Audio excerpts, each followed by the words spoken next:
This is our disaster management project where we analyze technology for a global outreach. We are going to analyze technology that is used to prepare, respond, and recover from a disaster. The country that we're analyzing is Nigeria.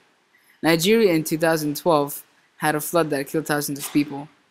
Nigeria is the most populous country in Africa, which holds currently 174 million people. There are over 250 ethnic groups.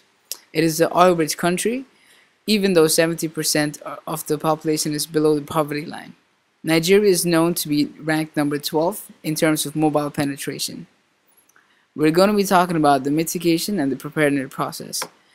Nigeria now has in place a WEWS, which is a weather early warning system. It is used to monitor natural disasters and storms. It will help in responding to these threats and hazards and informing people, including rural areas, adding to increased security and safety. During any disaster, the response phase is always the most important phase. Without good planning, this phase can become really chaotic. The use of technology is definitely a bonus. Although sometimes expensive, technology use can be very effective in collecting, transferring, and communicating information on site. A flood will most likely damage any existing internet connection. It will also damage all of the internet cafes that seem to be the core of Nigeria's social hub. Now, with no internet connection and a mobile device, finding information can be somewhat difficult unless facilitated. For the response phase, we came up with 3 different ways to collect, communicate, and transfer information. I will discuss with you how we can use satellite communication to collect data, how we can use a toll-free number to communicate information, and how we can use the radio for the purpose of transferring data. The crisis team will have access to handheld, mobile, and portable satellite communications. What is special about these handheld devices is that they are light, portable, waterproof, and somewhat affordable.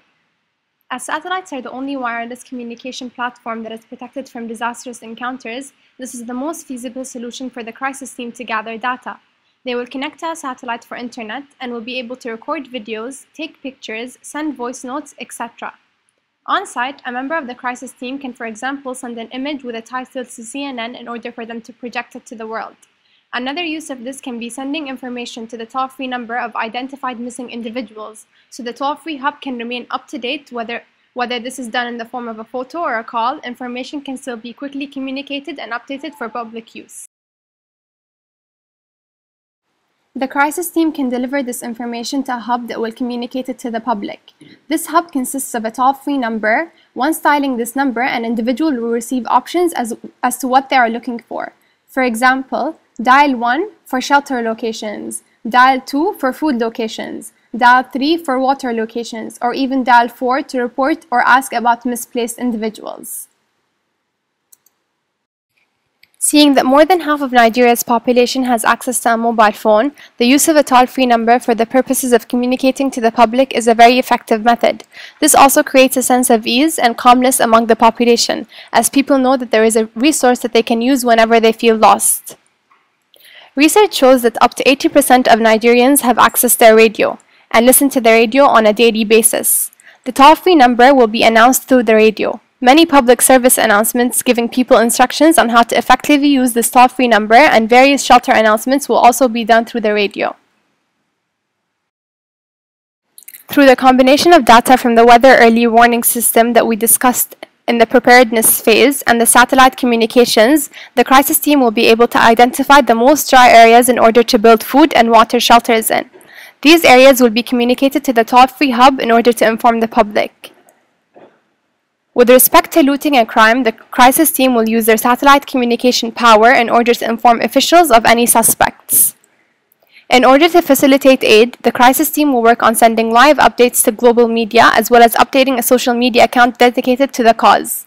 These updates will be in the form of live video and conference calls, images, and updates done through email. The use of social media and global news media is the most effective form in encouraging other countries to provide aid. Providing visual images will appeal to their sense of emotion and encourage ongoing donations. After the response phase, technology will still be used months after the flood to provide relief for the victims in Nigeria.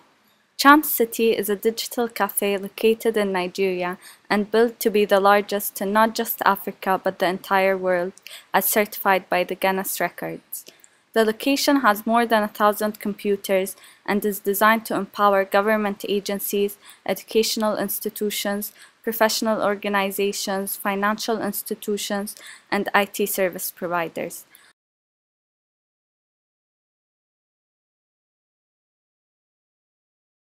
This will be used for virtual conferences to discuss the situation happening in Nigeria with non-profit organizations after the flood to help raise money globally.